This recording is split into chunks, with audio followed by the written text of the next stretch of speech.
Good morning, and welcome to Voice and Vision's program today. It's about the journey, supporting our children with autism to live their best life. Thank you for joining us. I'm Maria Miller, and I'll be your host for today's webinar. We're going to meet two mothers of sons with autism. We'll learn about their journey to this point. They'll share strategies regarding goals and encouraging positive behaviors. And they'll share a parent's perspective on promoting connection and resilience through real-life examples of challenges and solutions. Though our focus today is autism, anyone can use these tools and techniques with individuals without an autism diagnosis. As we gather this morning, we invite you to share a little about yourself in the following poll.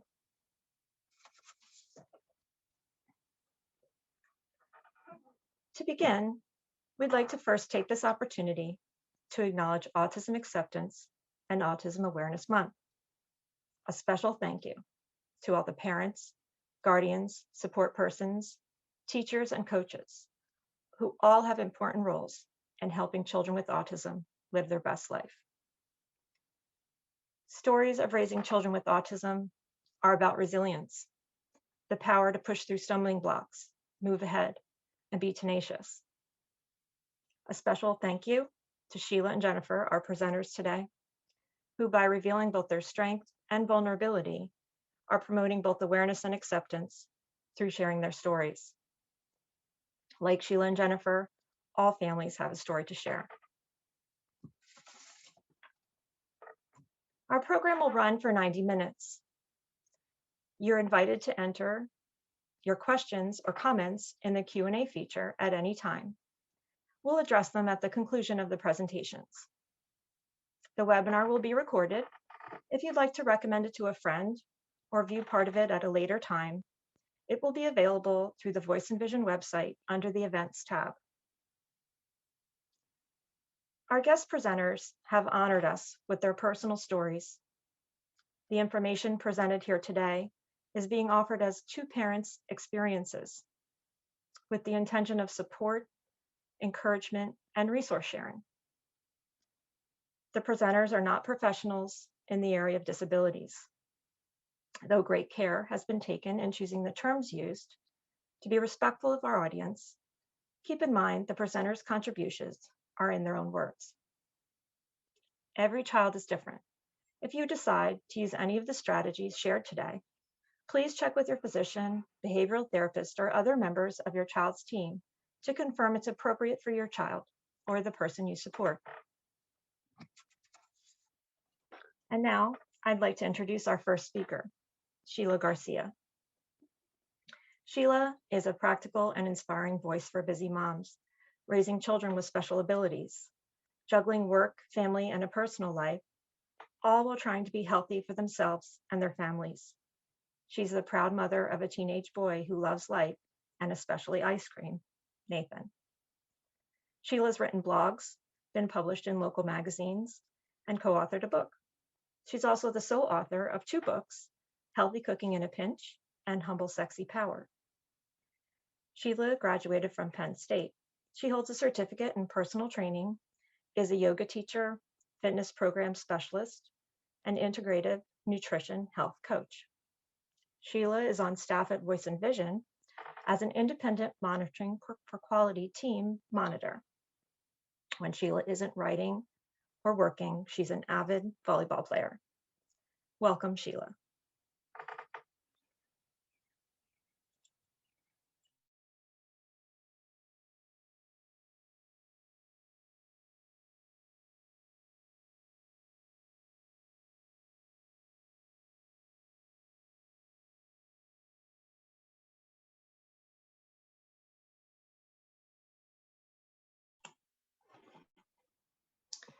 Thank you, Maria, for that wonderful introduction.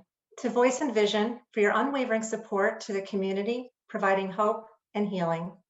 I will be speaking on shifting from reactive parenting to proactive parenting, and it is okay for your child to be bored. It is my pleasure to be presenting today. 17 years ago, my husband and I were seated in our son's doctor's office. while he was being assessed for his development. One of our main concerns was that he wasn't saying any words at the age of 2. When my son was first born, I couldn't wait to hear him say his first recognizable word. I couldn't wait to have that back and forth conversation with him where he would point and ask a million times, "What's that?" as most toddlers do. I knew there had to be a sweet voice inside this beautiful boy, and I was determined to get him the help he needed. As we were patiently waiting for the test results and eager to learn what the next steps were for our son, we finally received the news. Your son has PDD NOS. My first response was, what is PDD NOS? The doctor carefully explained it stands for Pervasive Developmental Disorder, not otherwise specified. It falls under the autism spectrum. With a puzzled look, I turned to my husband and I said, autism? Then I turned to the doctor and I said, I don't understand. He said, your son isn't communicating. He has low muscle tone. He avoids eye contact. And when he's rocking back and forth, he's flapping his hands, and that's considered a stimulatory behavior.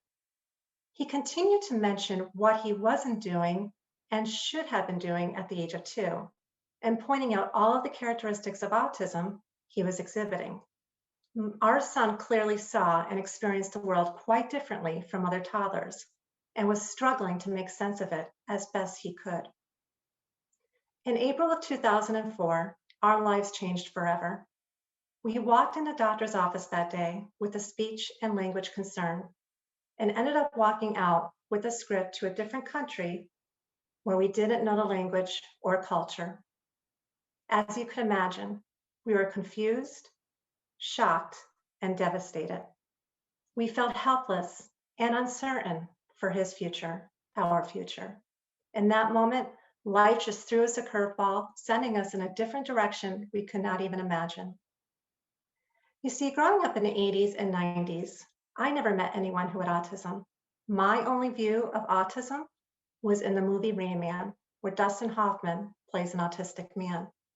All I remember from that movie is that having autism can mean you're born with an extraordinary mind.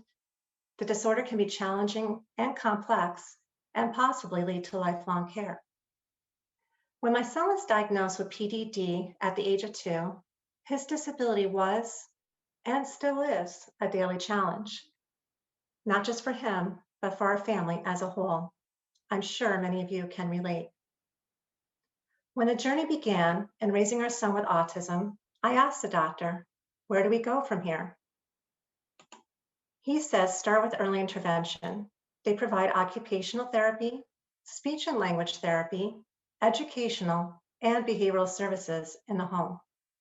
I proceeded with, will he live the life I had planned for him? The doctor said, the life you had planned is going to look different. Just keep working with him. Frantically, I said, wait, will he ever talk? Will I ever hear him say mommy? Will he have friends, read or play sports?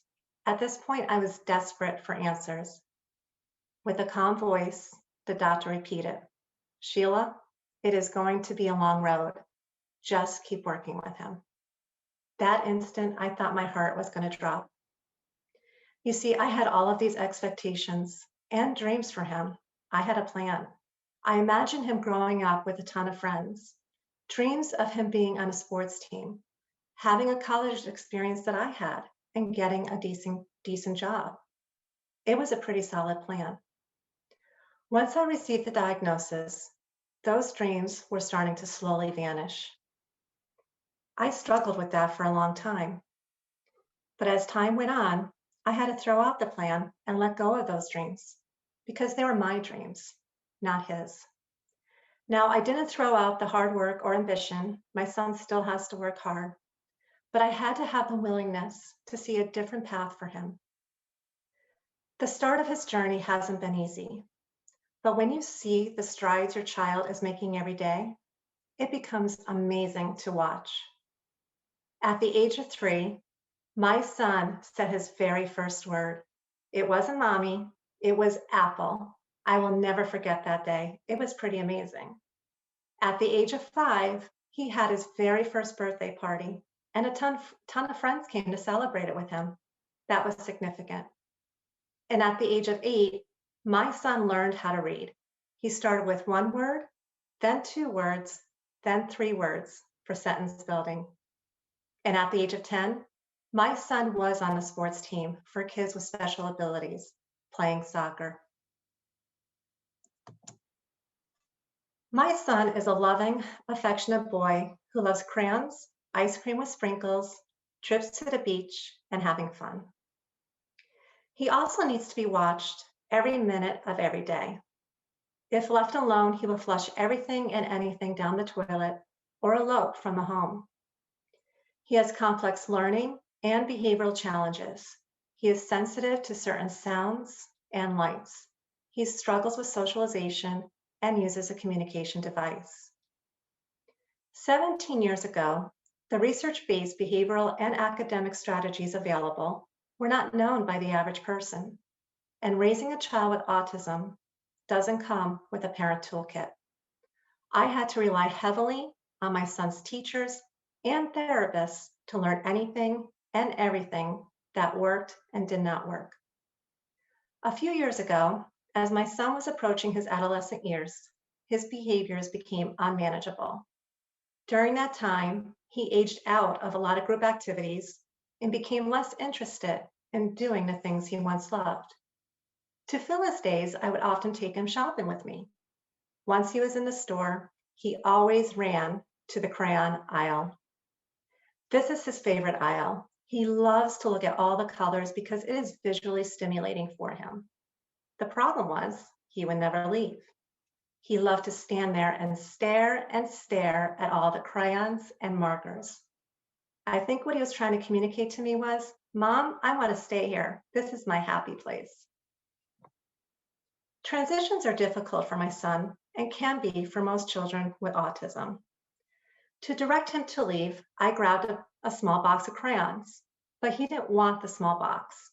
He wanted the ultimate crayon collection. So I gave in to avoid any kind of behaviors and seen in public. Shopping became a source of entertainment for us. We went to the stores every day after school and even on weekends. If we didn't go, he would have an outburst that included flopping to the floor, kicking, screaming, and throwing stuff in the house. So off we went. And every day and on weekends, he would come home with another ultimate crayon collection. If the one store didn't have it, we would go store hopping until we found a box. Shopping for crayons became a habit for my son. It was part of his day-to-day routine. My house was starting to look like the Crayola crayon factory. He truly lived in the world of colors.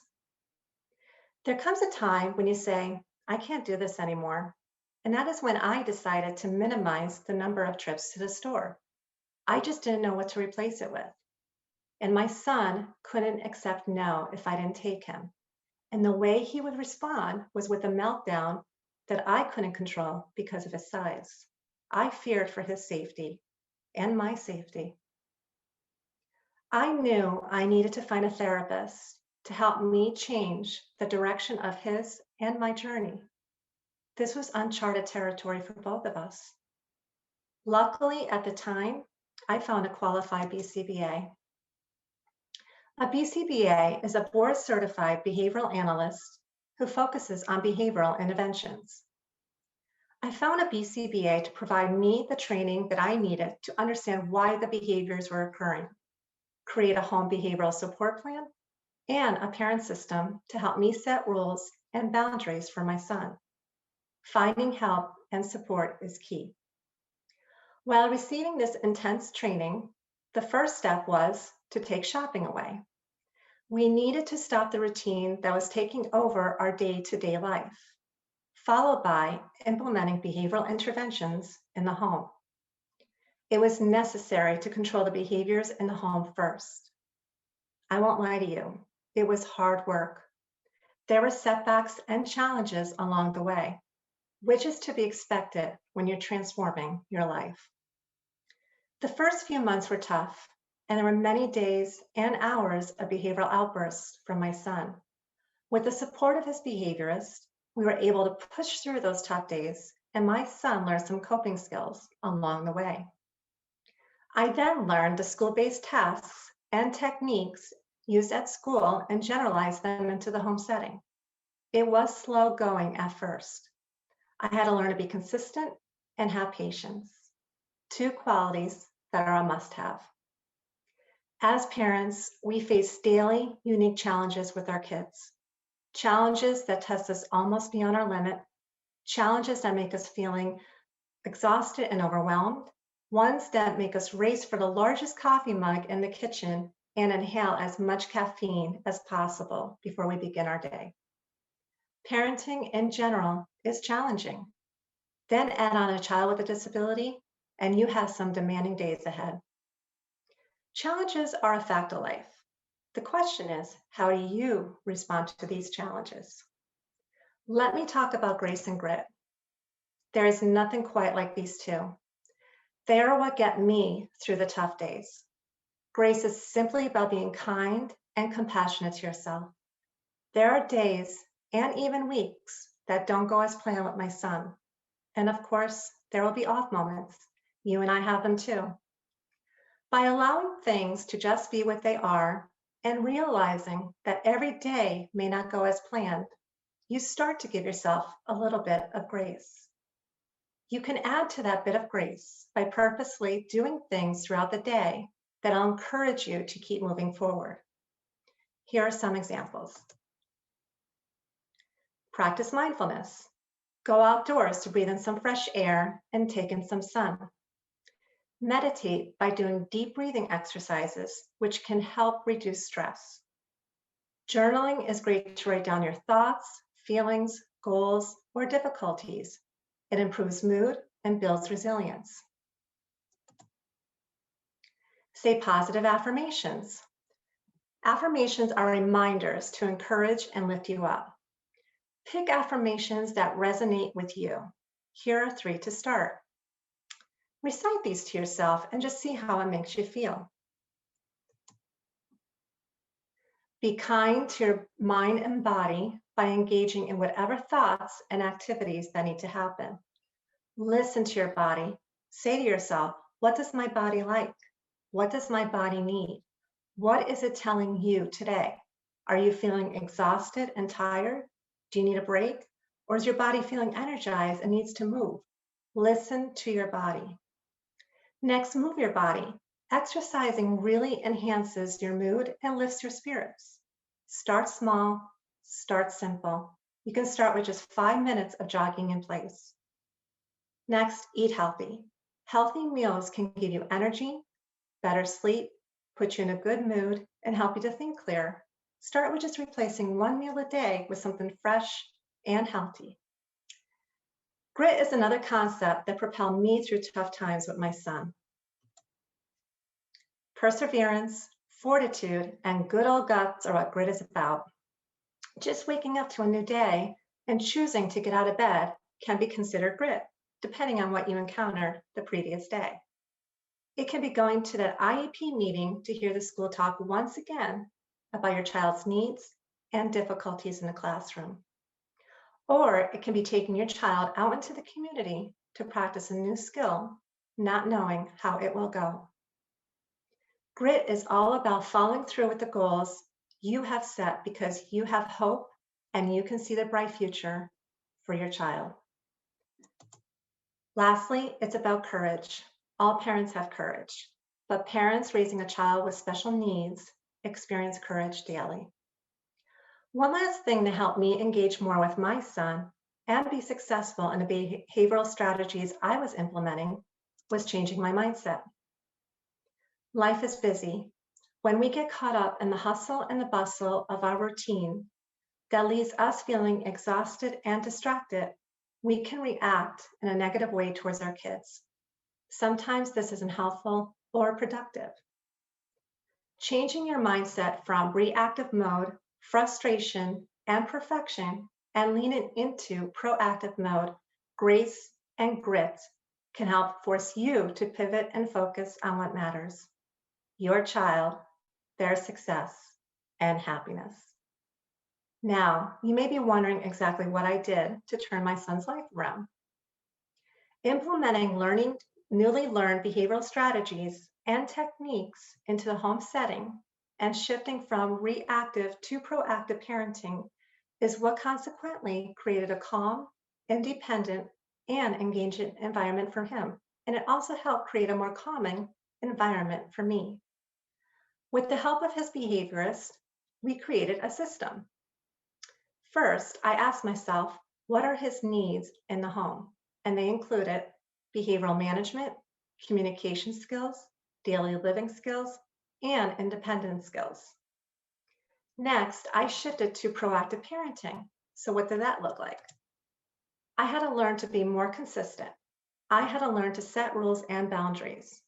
I had to learn to create a plan and follow through.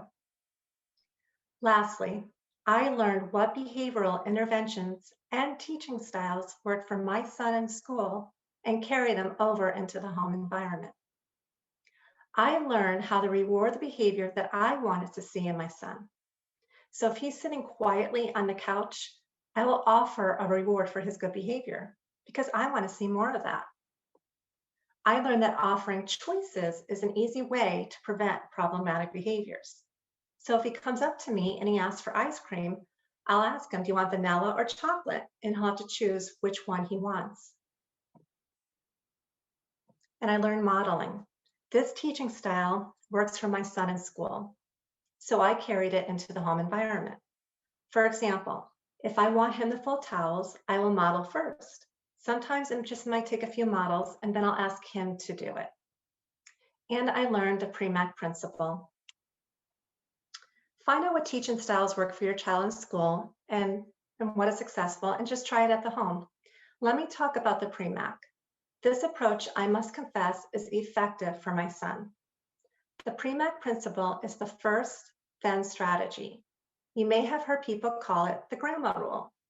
The idea of PREMAC is that first the child will do a non-preferred activity, and then he or she will earn a preferred reinforcer. You use one to reinforce the other. Here are a couple of examples. First, eat your carrots, then you can have a cookie. First, fold the towels, then you can play on your iPad. You are using the iPad as a reward for performing the task of folding towels. Do you see how this works? The PREMAC helps my son do an activity that isn't desirable. But for this to work, I had to find out what motivated him. So crayons, computer, iPad, snacks, they all motivate my son to work for me. Once you find out what motivates your child, you will be able to get your child to follow through with the request. And the reward must be immediate. Remember, the request should always come before the reinforcer. And your child doesn't get the preferred item until he or she completes the request. Once you have a list of what motivates your child, the next step is to remove those items so they are not easily accessible. The PREMAC didn't work for my son if he had access to his preferred items at any time. When I learned this next step, it was the aha moment that I needed. Before implementing the strategy in the home environment, my son always had access to his crayons, computer, iPad, and snacks. That is why I struggled to get him to do a non-preferred activity, especially as he got older. I removed his preferred activities from his environment and put them behind a locked door. If I want him to fold towels, he has to fold them first, then he can get a snack or his iPad. I would give him a choice of the two. I use the snack or iPad to encourage the performance of folding towels. Another way the PREMAC can work is if your child comes up to you and asks to play on the computer. You can use this opportunity to say yes, but first do this, and give them something simple to do. So it looks like this. Your child comes to you and says, computer. You say yes, but first put the towels away, then you can have computer. When they come to you asking for a preferred item, this is the perfect opportunity to use the first then strategy because their motivation is so high. Before I used the pre-MAC principle, if I asked my son to pick up his crayons, he would just throw them instead, and it's led me to picking them up myself. That is why I love the pre-MAC principle, because it works for us. And taking Chapman out of his schedule and focusing on managing his behaviors in the home setting was a huge game changer. Here are a few important things to remember if you try the first then strategy. Collaborating with your child's school teacher and behaviorist can lead him or her to succeed in the home. You can use the same strategies, learning styles, language to be consistent across all settings. There are times the first then rule may not work. As you can see in this picture, my son was not motivated to fold towels for a snack, and that's okay. Instead of getting frustrated during those times, wait for your child to ask for his or her preferred item first, because now they are motivated to work for it. Persistence and consistency are important. When you are using the first then approach, you must practice both of those.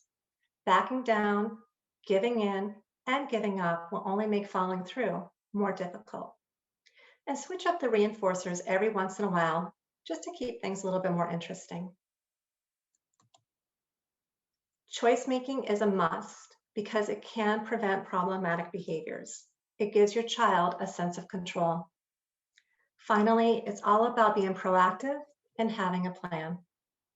The strategies that I mentioned helped reduce my son's meltdowns, and he became more stable and balanced at home. There are still some challenges and behaviors, but it isn't as high as it was before. I continue to work through them with the tools I have in my parent toolkit. Parenting can be overwhelming. That is why it is so important to get the support and help in place. Before trying any strategies with your child, work with a school and a home behaviorist. So let's dive right into boredom. I'm here to tell you it is okay for your child to be bored. When my son was younger, I always felt the need to entertain him. I would fill his days to the brim with activities and therapies until he fell asleep. If I tried to step away for a minute to read a book, he would come looking for me to play with him. I was his constant source of entertainment. At that time, I was younger and I had a lot more energy, but as time went on, it became draining and started to take a toll on my physical and mental well-being. I mentioned to the behaviorist that I was starting to feel overwhelmed filling his schedule, and he said, "Why are you doing it?" My response was, "I want to keep him active, stimulated, and engaged in fun activities all day. If I don't, he might just sit around and get bored." And the behaviorist said, "It is okay for your child to be bored. Quiet time is good for your son, as it will allow him the opportunity to think of ways to use his free time." I must confess, I was really surprised to hear that. I'm not sure why I resisted it. During the next session, we came up with a plan to make this happen. We talked about creating a free station where he has small increments of unstructured time built into his days.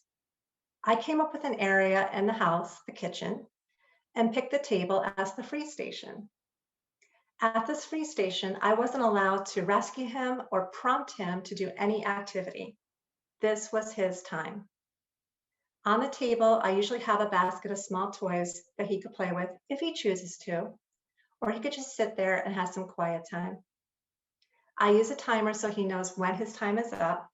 And in the beginning, he started with just a few minutes, and as time went on, we increased the duration. He is now up to 20 minutes. Let me share a brief story about how I discovered boredom enhances thinking and creativity. One day at the free station, my son went for his box of crayons and markers from the basket. When he sat there, he started breaking his crayons, peeling the paper, and just dropping them in a glass of water I had on the table. And at that moment, I wanted to intervene and say, no, that's not what you're supposed to do with crayons. But I held myself back. While he did this, he sat there waiting and looking. Then he got up to get another glass of water. He sat down, took his markers. He dropped one in, then submerged two more in the glass. He waited, looked, his eyes got bigger, he got excited, and he dropped more in. He loved watching the ink trickle from the marker into the water to see the water change all sorts of colors. Initially, I was surprised by his actions. But while watching, I thought about it. He realized the crayons don't change the color of the water as much as the markers do. He was using them in creative and fun ways. He was exploring, mixing colors, experimenting, and that is what art is all about, exploring and creating. I was surprised by his imagination and curiosity. In a way, he was conducting a little science experiment and using problem-solving skills. My takeaway was boredom leads to creativity. Another area of the home where he spends his free time is on the couch. And he can sit there and think or look through a book. I build about 3 or 4 of these free times in his day, depending on the day. Embracing the boredom plan led to less mommy guilt and frustration, and it gave my son a sense of autonomy, control over his own schedule, and an opportunity to think independently and be creative. We continue to use boredom as a tool to have a successful day. Every parent has hopes and dreams for their child. Even though our life didn't turn out as planned, my son is perfect and unique in his own special way. He is happy, he is loving, he enjoys life, and he is a delight to be around. Implementing the strategies I mentioned has shaped my son's journey and the path he is on today. I am very grateful for all the angels who came into our life and helped Nathan get to where he is. Always remember that no obstacle is impossible. Celebrate each milestone your son or daughter makes, big or small. Parenting is a journey. Finding support is necessary, and you are your child's most important advocate. It was my pleasure to be presenting today. Thank you.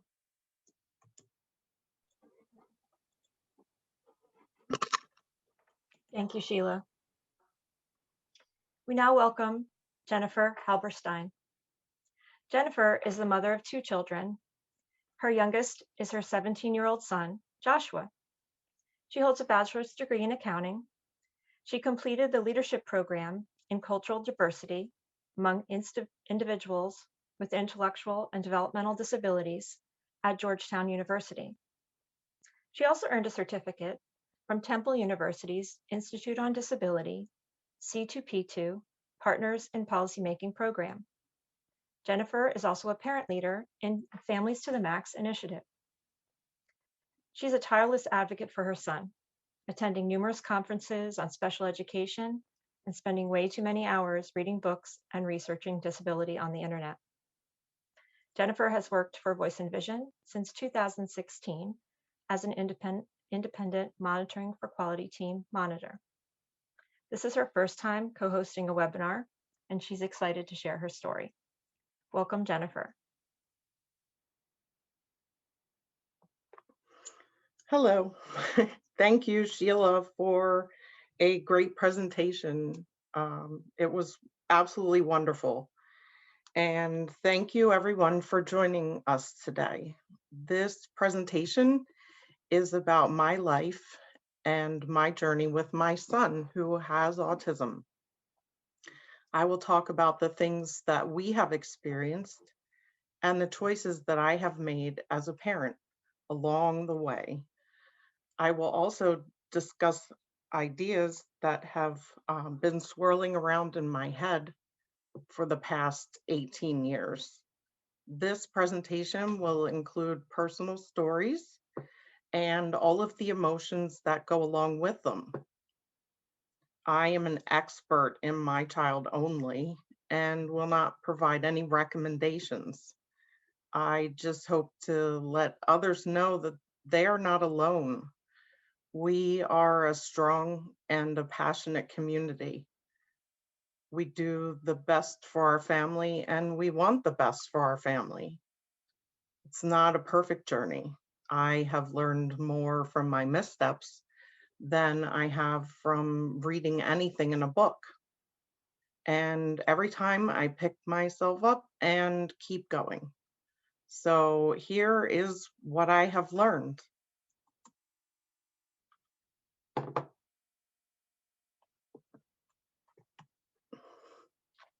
This is Josh and some of the amazing qualities and abilities that he has.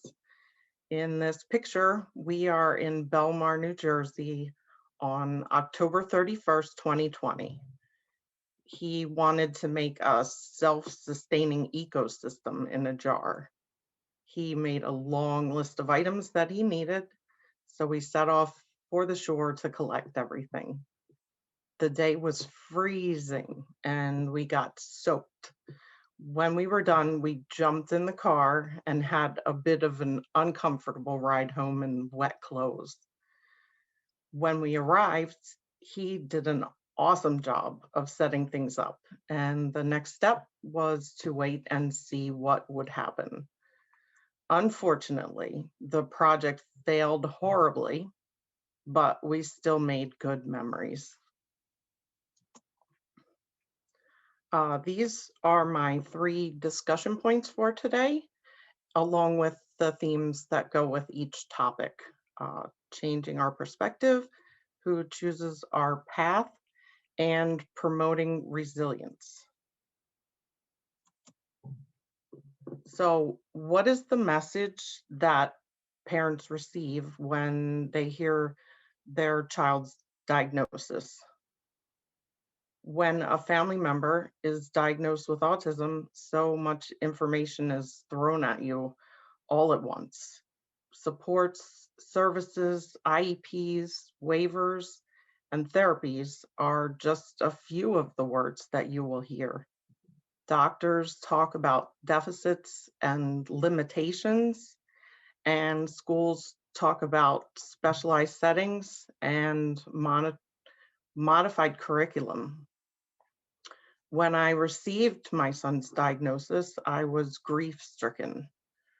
Right away, I learned about all the challenges that were ahead of him. I wondered how he would ever be successful given the mountain that he would have to climb. I did not consider anything positive. With everything that I was told, why would I? So I focused on disability. I used the skills that I had and started what would sometimes feel like a full-time job. I researched autism and collected all the materials that I could. My printer became my best friend along with 3-inch Avery binders. I went to Autism Speaks and many other websites. I would have so many browser tabs open that I couldn't even remember what was on each page. All of this happened during early intervention. He started the program at 18 months with 3 therapies, multiple times a week. I have no idea how I had time to shower or eat, let alone gather all of these resources. Next came preschool and then kindergarten. Kindergarten was one of the worst experiences of our lives. Josh spent most of the school day running up and down the hallway screaming while being chased by the teacher's aide. He did not learn a single thing because he couldn't sit still long enough. He still had his therapies and he participated, but instruction was not something that he was interested in. Halfway through first grade, he was enrolled in an IU program. And he had one of those teachers that you dream about. She could control a room full of chaos and make every student feel important. I went through each day peacefully because I never received a phone call saying that something bad had happened. During 5th grade, he switched back to the school district and I had to become an IEP queen. It was not unusual for me to attend 10 meetings a year. I would prepare and end up crying in the meeting because I was so distraught about the struggles that Josh was facing and how exhausted I was trying to find answers. His social skills and his behaviors were delayed. He didn't have more than one friend and usually fought with whatever kid it was. He did great in his classes because it came easy to him, or some assignments were skipped because they were triggers. We continued like this all through middle school and part of high school. Eventually, I placed him in a cyber charter school. He wasn't being social in school, so that wasn't a concern. He ate lunch in the guidance office by himself. And instead of walking between buildings, he took the bus so he could avoid other students. We wanted him to feel safe, so we decided that instruction in the home would be the best option. After watching Josh go through so many struggles in his life, I came to the realization that something had to change. I was so tired of focusing on disability. There had to be a different way to approach things. Considering all of the research that I had done, I knew the answer, but I had to have that light bulb moment in order to change my focus. I was looking at his life through the wrong lens. Along with those struggles, Josh has many gifts and abilities. I examined how I thought about autism and learned that I was stuck in a really depressing place. It felt easier somehow to focus on fixing him instead of nurturing his strengths. I wanted so badly for him to overcome the delays that existed so that he could blend in and live a normal life. That was the problem. If from the beginning I was told to put more focus on what made him extraordinary, I know that our lives would be very different. If we gave up the fix him strategy and went with the support him model, life could move in a completely different direction. It all made sense. Now I had to figure out how to move forward. One practical way to implement this new approach would be to change how we look at goals in the IEP.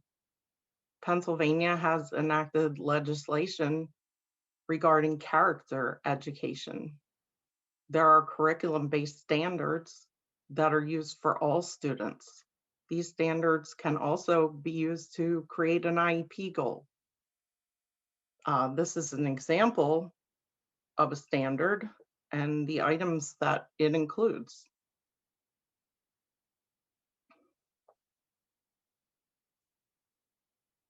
The standard can be used to create a positive strength-based goal for a student.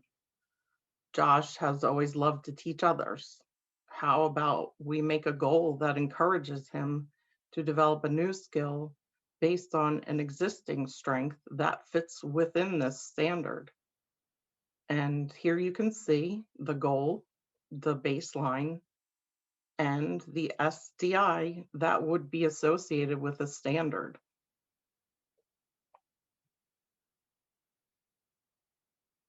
He already has the skill and has shown an interest in it over the past school years. So let's give him something positive and strength-based to work on. We identify the core standard and use it to make a goal for him. Overall, I think that by changing our focus from disability to ability, we can help kids to feel good about themselves in a very powerful way. They don't always have to change themselves. They can find out where their place lies in the world. This is a positive reinforcement system that we implemented with the help of our BCBA. We started out very small with just a few items. Staying through therapy sessions to the end was a difficulty, so that is on the chart, along with other items that we felt were manageable for Josh right now. Prompts can still be given, and there is an allowance for not having a perfect day. There are also expectations for parents. If we're asking things of Josh, then it has to be a two-way street. That helped with buy-in. Some weeks go better than others, but this has been a great system overall. We can always add new tasks as Josh becomes comfortable with the current ones, and he feels good about himself because the expectations aren't overwhelming from the start. The spectrum of autism can be frustrating. This is what Joshua said about autism. I really don't like getting treated like I'm any different from any other kid. It's really emotionally draining when I, as a high functioning individual with autism, get lumped together with others that need far more support than I. I doubt I'm the only one either. Most high functioning kids with autism seek a sense of normalcy, to not be treated like they have a disability, but to just be able to do what everyone else can do to the same degree with the same amount of effort. Josh talked about what he feels because of the misconceptions that exist because of autism. He just wants to live an everyday life, but people with autism face stereotypes. How can we work to change everyone's perspective about autism? Every person with autism has talents and abilities, but Josh feels like people ignore the spectrum and go with incorrect assumptions, such as verbal speech is the only way to communicate, or that all people with autism have an eidetic memory. In his own way, he is saying that people need to get to know him as an individual and not as someone with autism.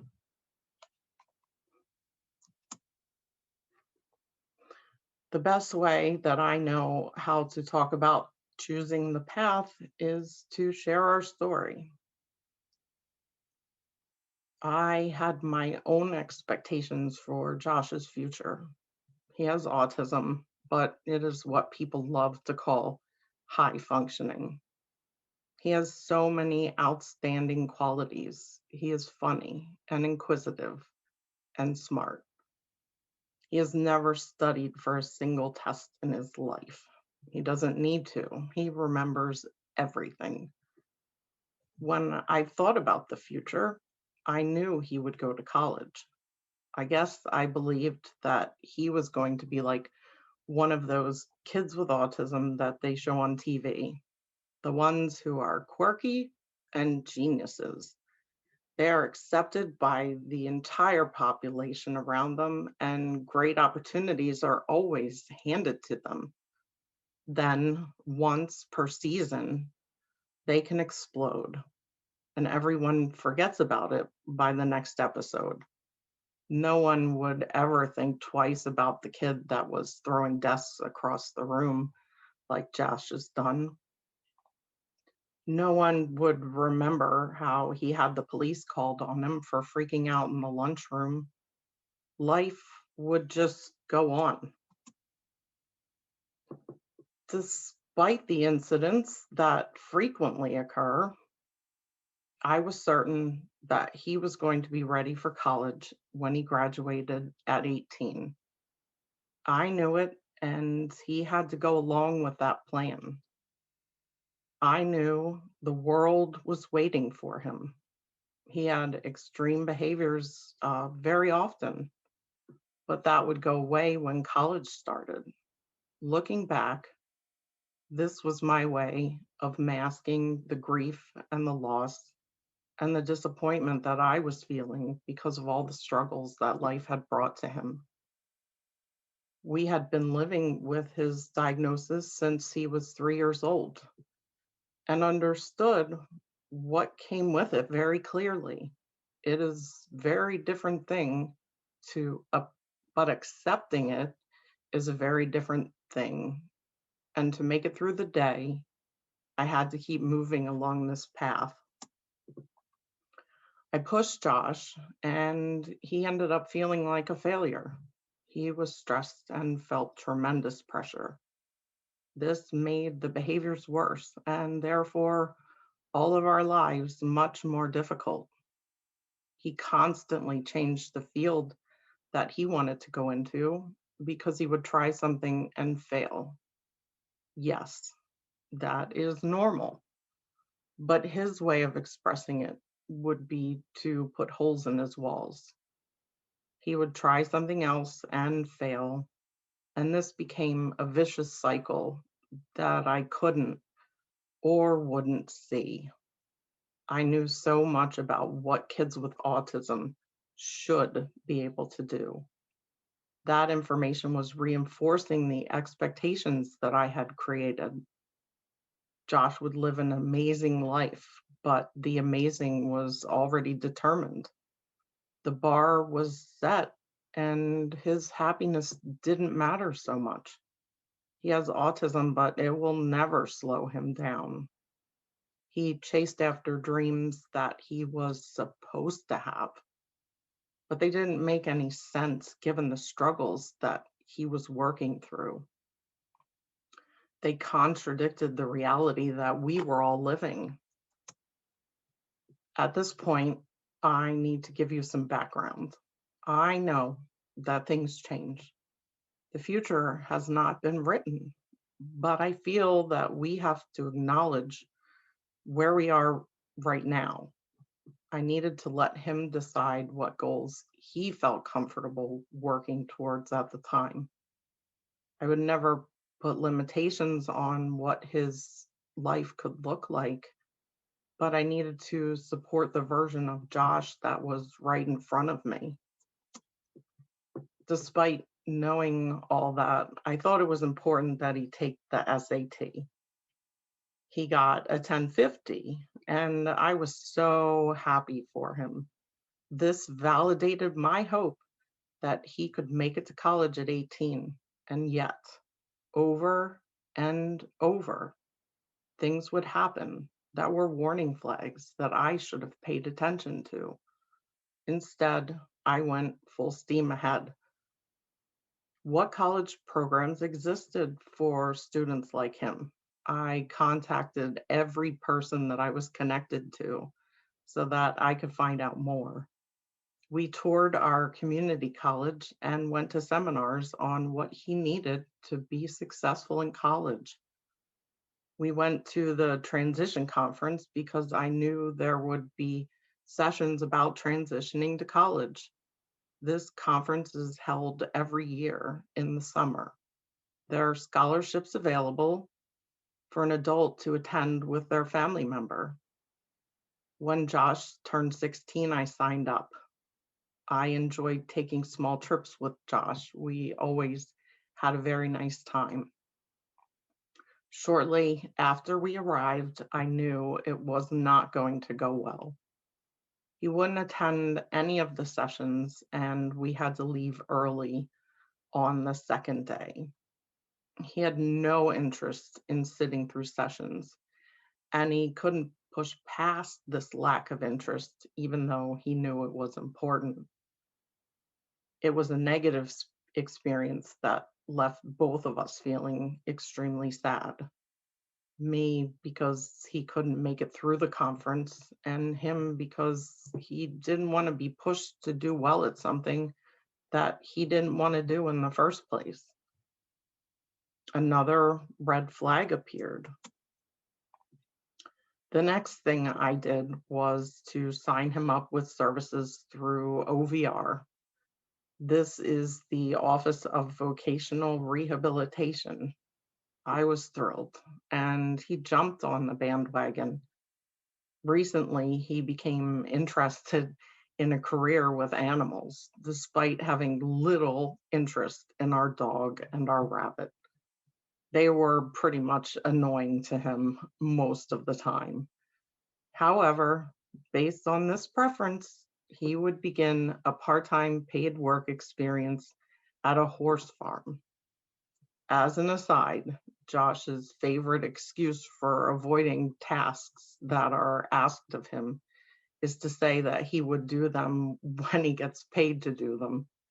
Otherwise, it is too much effort. He says that with a smile because he knows that it is so frustrating to me. So he accepted the job with the associated paycheck, and he was going to shine. He would flip the skill switch and get the money. Or would he? It turns out he couldn't. He worked a total of 8 hours over 2 months. The original schedule was 3 hours a day, 2 days a week. This was immediately reduced to 1 day a week, and that 1 day was reduced to 2 hours. Then I received a text that I needed to turn around and pick him up because he couldn't manage. He had a substitute job coach, and the job coach expected more of him. He made it an hour, and it was his limit. This was the end of the job experience. He wasn't prepared for this job in any way. We ignored the fact that while incredibly capable, he has social and behavioral delays, and he hates working with others. He needed more training. Without it, his first job experience turned out to be a total nightmare, and he was relieved to be done. Because of the way it worked out, I was extremely depressed. There was a powerful grief that washed over me. My son was not going to graduate at 18 and go to college. It was his senior year, and he wasn't ready. My husband and I had to completely change the game plan. We registered with the Office of Developmental Programs to pursue a waiver. This waiver would allow Josh to have supports when he turned 21 in our case. We set up a special needs trust and did everything we could do to plan for the just in case. We didn't know what the future would look like, but we had to be prepared for everything. Next, I knew that Josh and I needed to talk. I had to find out what was important to him and what path he wanted to take in his adult life. What was the outcome that he wanted? He started to open up about what he wanted to do and what his fears were and what he needed. And I learned that we were never truly on the same page. He was very clear about not wanting to go to college. He wanted to eventually live on his own with support and make enough money to do that. He wanted to work, but not have work define him. He understood that college would always be an option down the road if he changed his mind. But he was done with traditional classes after June. He agreed to delay graduation to 21 because he knew he needed more time to be able to start a job and live independently. He wanted to play video games and watch YouTube, and a full-time job right now was going to interfere with that. That was the mindset that he had right then. It was so sad that I had spent all of that time gathering all of those binders full of information. Down the road, it might be helpful, But there were so many other things that I could have focused on, including taking care of myself. But we never make time for that. So right now, he is going to be enrolled in a work program with the intermediate unit for half the day, and the rest of the day is yet to be determined. We are taking baby steps with no bar set. We want him to be happy. This whole experience was a roller coaster ride. If only I had really opened my eyes from the beginning, we could have been less stressed and worried. Without the expectations, everyone in our family would have had a little weight lifted off of our shoulders. But I wasn't there yet. I didn't want to see our reality. I didn't have the strength at the time to deal with the emotions that go along with such an acceptance. It didn't matter how many resources I amassed, things were always going in a different direction. Josh has autism, and his life is complicated. What I now know is that every child is different. Every parent has to work with their child differently. That difference is the key. There is no bar. And if one has been set for your child, throw it out the window. Talk to them about what will make them happy and be happy yourself. Life is way too short. Some inspiration from Helen Keller so we can lead into our next topic. Your success and happiness lies in you. Resolve to keep happy, and your joy and you shall form an invincible host against difficulties. So this is the general definition of resilience: an ability to recover from or adjust easily to misfortune or change. Resilience is essential in life. It means children can face challenges and feel positively afterwards. They are able to face disappointment, failure, loss, and change with determination, grit, and perseverance. Life always has setbacks. It's universal. Without resilience, we can't function. And kids with disabilities are no exception. They face many challenges in their lives and have to be able to stop, evaluate, and move forward. Teaching resilience to Josh led to some of the most difficult periods of my life.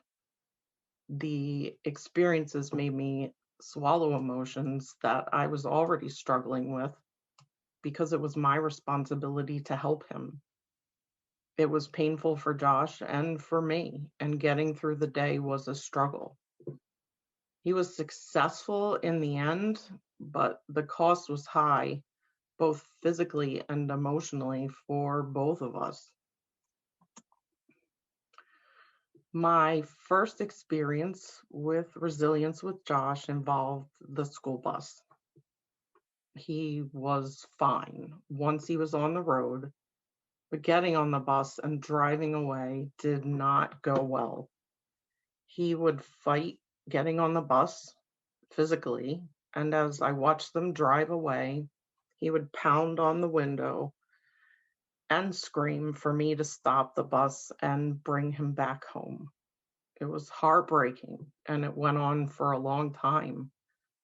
Every single day, this process would repeat. Most days, I watched him drive away and couldn't hold back the tears. Other days, I fell apart completely. My heart couldn't bear the scene that was unfolding in front of me, and I let him stay home, ever fearful that he would never go again. I knew that it was important that I persisted. how would he ever be able to be out in the world if he never went to school? Homeschooling was not an option, so we walked to the bus stop and did the dance for most of kindergarten. It took a toll on both of us, but we kept going. By the end of the school year, he gained the resilience needed to be able to separate and get on that bus and go to school. Our next experience occurred when Josh was halfway through first grade. He couldn't read. Like I explained earlier, he couldn't sit still in kindergarten, and at home, he refused to sit with us. Reading to or with him was not happening. Just getting through the day with Josh was so hard.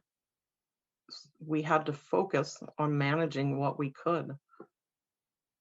We didn't realize how bad his reading was until he started the IU program. He was in a supportive and nurturing environment, so he did start to sit and work with people. We learned from his teacher that he didn't know how to read at all. My initial response to most things is to panic. It happens, and I just have to get it out of my system. After I had time to process the news, I asked how I could help. The aides in Josh's class would sit with him every day to read. Then pages were assigned as homework. It was mostly Dick and Jane every single day. Day one, I sat down next to Josh to read with him in the way that the teachers instructed me to. Josh wouldn't do it. He had a tantrum. The same on day two and day three. By the end, I couldn't wait for my husband to come home from work so that I could hug him and cry about how hard the situation was. I knew there had to be a solution to this madness. I had to take control. Day four, I sat next to Josh and he started to have a tantrum. Instead of giving up, I told him that it was okay for him to be upset, but I would be sitting here waiting for him to calm himself down so that we could start reading. The task was something that he hated. He didn't have the resilience needed to accept this change in his routine and put in the effort that was needed. I knew this was the only way that he was going to learn it, so I had to grin and bear it. On that fourth day, he sat next to me and had a tantrum for a half an hour. Then he was able to calm himself down and we started reading. We went through this process every single day for 4 months. I would sit next to him and he would melt down. And then we would begin. By the end of that school year, he was reading chapter books. It was magical and one of my proudest moments. He realized that he had the resilience that he needed to change reading from the enemy to an adventure. I thank you all for your time today. I wanted to tell you my stories to give you something, maybe hope, for others, education, and maybe a moment of understanding to some of you. We need to share our lives with others to create a world in which empathy comes to us as second nature. We see each other and know that everyone is on their own unique journey. But within these journeys are experiences that people everywhere share. We are different, but there is also a sameness. I hope that we can all journey down this path together, respecting our differences and celebrating the commonalities and understanding that we are stronger together.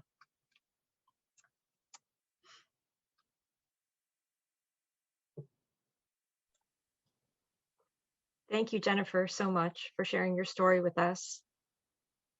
At this time, we invite you to use the Q&A feature to share your questions or comments. Please indicate which presenter you're asking if you have a preference.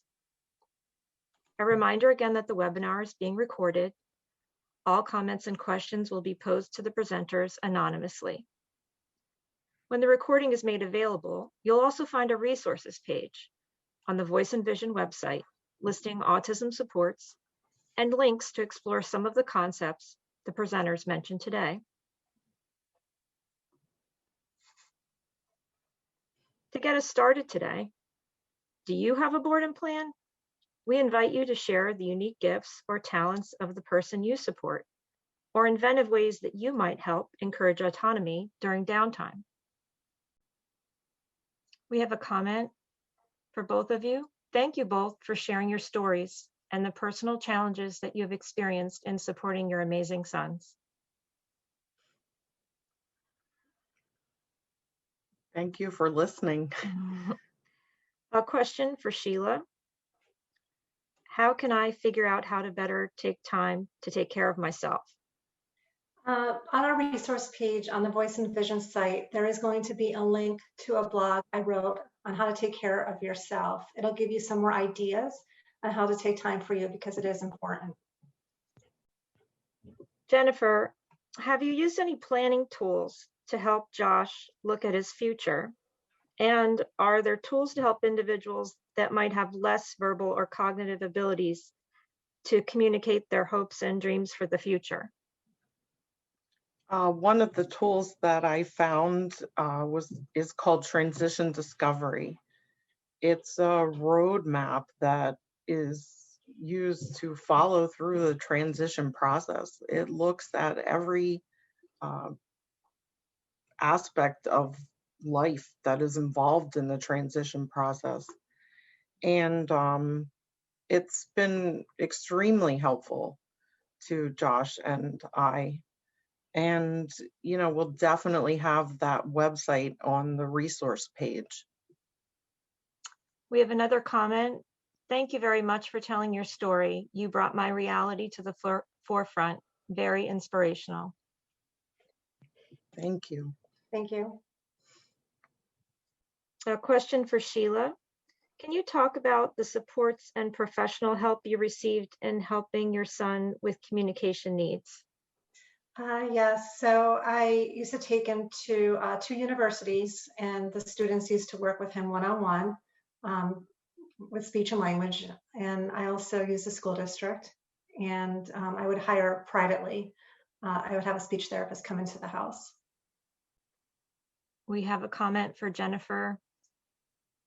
You had me captivated, very raw and real. Thank you.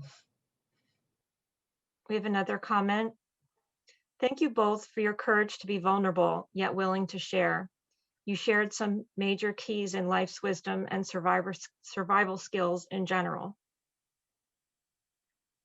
Thank you. Thank you, Everett. We also wanted to share, there will be a Survey Monkey for today's presentation. It will be available in the chat. If you want to click on it, we'd really appreciate your feedback about today's presentation. Part of the survey will ask you to indicate any topics you'd like to see presented in the future. So please share those with us. If you had a question you'd like to ask one of the presenters privately or after the time of the webinar, you'll see in the orange box on your screen my email. You can do that at any time, and myself or one of the presenters today will get back to you. We have another comment. You have both given wonderful insights and ideas of how to turn negativity into positivity. Thank you. If there are no other questions, we'll wrap up today. Thank you all again for attending today's program. Again, you'll receive an email or you can give us feedback with the SurveyMonkey. We really appreciate you all coming today, and I just want to thank Jennifer and Sheila again for your amazing presentations, both sharing your hearts and what you shared visually with us about your personal stories. Truly is inspirational. Thank you so much. Thank you. Thanks. We have another comment. Thank you both for sharing your stories and helping us all realize we are not alone, and for giving great recommendations for self-care. Greatly appreciate it. Thank you. We had a question about sharing the presentation. The presentation will be on the Voice and Vision website under the Events tab once the recording is processed. So yes, you're welcome to give people the link for that, to share it with others to view. We have another comment. You ladies are amazing. Thank you. Thank you. Thanks. But with no other questions or comments, we're going to give you our final goodbye today. Thank you, everyone. Have a great afternoon. Thank you. Thanks. Take care.